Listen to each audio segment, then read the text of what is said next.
getting Isekai for the second time, gets reincarnated, and decides to live a low-key life. Unfortunately, this doesn't work as the new world he finds himself is at war. Before all of this, Yuki sits all alone in his classroom staring outside the class. At that moment, his childhood friend, Yui, goes to ask him what he is staring at. Yuki, who is uninterested, tells her he knows she would spark a rumor if she continues to interact with him in the class. Hearing this, Yui tells him she does not care as she touches his hair, and tells him that he looks gloomy with the way one of his eyes is covered due to his overgrown hair. She offers to help him cut his hair as usual, but Yuki sighs, realizing that he would not be able to get rid of her easily. Yui also adds that she believes that Yuki would always be the person she had known right from their childhood. Then Yuki tells her that he would allow her to help him to cut his hair, and she promises to make him look cool. Yuki looks outside through the window and begins to wonder how the other world is doing, and just in time, a sudden thunder strikes, and all of the students become scared. Yuki begins to wonder what is happening. Then the students suddenly sees a huge pattern on the floor in the classroom, and this pattern begins to shine a huge ray of light as it spreads across the classroom. Holy Jesus! What is that? But Yuki smiles and questions himself as he believes she had seen something like that happen before. All the students in the classroom realizes that they are in a huge field, and they all begins to question why and how they got to the place, but Yuki looks around, and he tells himself that he knew it. Then Yuki becomes scared, and as she is about to ask Yuki why he is smiling, the students suddenly hear some loud noises. The students becomes more shocked when they see some huge monsters in armors coming towards them, but some of the students think it is a movie shoot as they could not believe their eyes. Yuki recognizes the monsters as he says it out loud, that the monsters are using some sort of magical powers. Then the other students begins to run, and when Yuki notices that Yuki is not running and a monster is heading towards him, she immediately runs to meet him and hugs him so as to protect him from getting hit. Yuki, who is getting entertained, begins to smile, and when the monster tries to hit him and Yui, he uses the tip of his finger to push the monster away with a great impact. Yui becomes surprised, but Yuki tells her that they have to leave the scene, but while running towards where the other students are, Yui calls out to Yuki, and she tells him to look at what is happening in the front. When Yuki checks, the students suddenly sees a huge army coming towards them to defeat the monsters, but while watching, Yuki wonders why the war had not ended, but he suddenly sees that the monsters are controlled by a magical power sealed with a curse. A lady who is among the army calls out to Yui, and she explains that the battlefield is dangerous for them, so they would have to leave for the city. The lady adds that the Royal Knights would look after them, but another member of the Royal Knights comes to meet the lady and he tells her that they have to fight the monsters. Yuki smiles and he immediately tells Yui that they have to run away from the field. The students get to the palace, and while they are being addressed by the king, they all realize that the name of the kingdom is Destinia.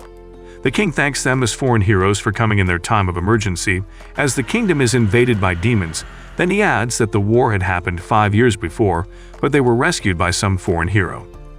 The students become surprised as they hear the king referring to them as heroes. Then the princess of Destiania addresses them as she pleads with them not to be confused. She adds that a hero had helped them to stop the war 5 years back, but the war had begun again, and the kingdom would not see their arrival as a coincidence. She asks them if they would be willing to help, and the students begins to think about the other options they have, but when they all see that they do not have any other choice than to go away from the castle and be killed by the demons. Soon, the students agree one after the other, and the princess tells them to retire to the rooms prepared for them for the meantime before they all begin their training. The students murmur and leave as they all have questions regarding all that had happened, but Yui sees Yuki, and when he sees that she is scared, he assures her that he would make sure he protects her from whatever danger close to her. The following day, the students are trained in some combat sessions and how to wield swords by practicing with a wooden sword. The top knights of the royal army trains them in magic as well, but when the students think they are unable to use magic, Yui suddenly does a fire magic, and she becomes very excited but unknown to her. Yuki has been watching her from a distance as he did not join the other students to train intentionally.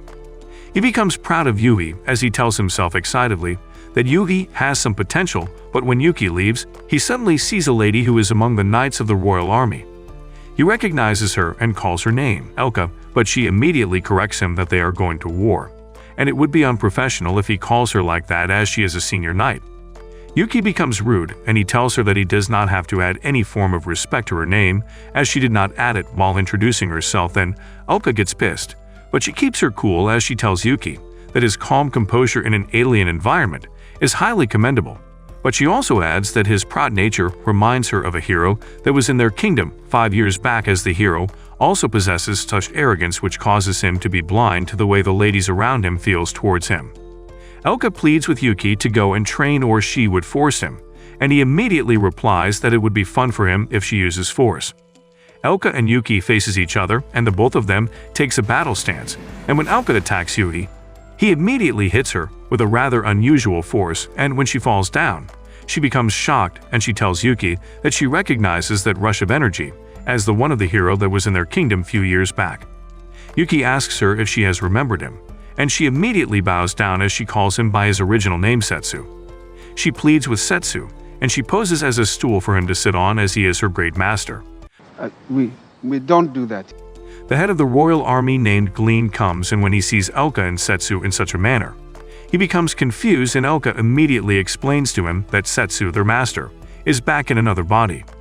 Glean and Elka decide to go and tell their third friend Thea, but before they are able to break the news to Thea greets Setsu, and she tells him that she already knew he was back because of the energy of his magical power. After exchanging pleasantries, Setsu announces to the three that he is back home, but he immediately remembers what had happened before he left mysteriously, which could have put the kingdom in danger. The knights ask Setsu how he ended up in their world again, and he replies that he is not sure, as he only remembers that he got blasted by a sort of magical force while fighting with Toma, who started the war in the first place. He also adds that he got reborn into his original world while keeping his memories and skills. Then he asks them what happened to Toma, as he thinks Toma is behind the war between Destinia and the demons. Suddenly the king calls for Glean, and when he gets to the castle, the king announces that Destinia wants to declare a full war on the demons, but Glean tries to stall the attack by telling the king that they would have to wait for their messenger, who had gone to deliver a message to the demon tribe, to arrive before making any decision. Yuki, on the other hand, continues to practice her magical skills very well, and when Yuki goes to meet her, he commends her for working hard, but when she asks him if all they are practicing for is to hurt someone, he is unable to give her a good answer, but she tells him that she would work hard so that she would always be by his side and protect him. Setsu goes to meet his team, and he announces to them that he wants to go and stop the war like he did before, but when his team decides that they want to follow him, he tells them that he has to go alone. He explains to them, and finally they agree, but he tells them that they all need to get his sword, named Kuromaru, and after going to the castle's storage room to get the weapon. Setsu bids his friends goodbye, but Yui suddenly calls out to him as she had been running from the castle. Then she begins to ask him where he is going to with tears in her eyes. Setsu reveals that he was the hero that was summoned to Destinia 5 years back, and he also tells her that he is the only one that can stop the war. Then Yugi pleads with him that she wants to follow him, but he explains to her that he has to go on the journey by himself. Yui agrees, and she hugs Setsu as she tells him that he is a kind person, but before he leaves, Yui tells Setsu to close his eyes, and when he does, she uses her wind and fire magic to cut his hair for him, which makes his second eye visible. Setsu bids them goodbye, and Yui decides that she would work very hard, so that she would have improved greatly before Setsu comes back. A young girl travels in a carriage, and while traveling down a dark and lonely forest, she recounts how her grandfather had protected a particular item, which is a brooch that was given to him to repair as the greatest goldsmith in town. But she also remembers that her grandfather had taught her that money is enough to solve any problem. The horse of the carriage suddenly stops, and she becomes scared as she tries to make the horse move. But before she is able to do anything, she suddenly sees a huge monster in front of her, and the monster immediately attacks the carriage. She falls down, and when she sees that the brooch she is meant to deliver is on the floor, she immediately picks it up and keeps it in her backpack. She becomes relieved, and she admits that her grandfather would haunt her if she ever misplaced the brooch. Suddenly, she sees the monster in front of her again, and she begins to shiver because the monster smells like death itself. She pleads with the monster not to eat her as she begins to explain 50 reasons why the monster should not devour her. For her final trick, she decides to try to bribe the monster with money. Shut up, bitch! But the monster keeps growling at her until she hears a loud bang, and she immediately falls down, waiting for her death to come. She hears a loud bang, and when she looks up, she sees a young man. Setsu helps her to kill the monster. She immediately asks Setsu if he wants her money, but she also informs him that she does not have any money on her until she delivers her goods.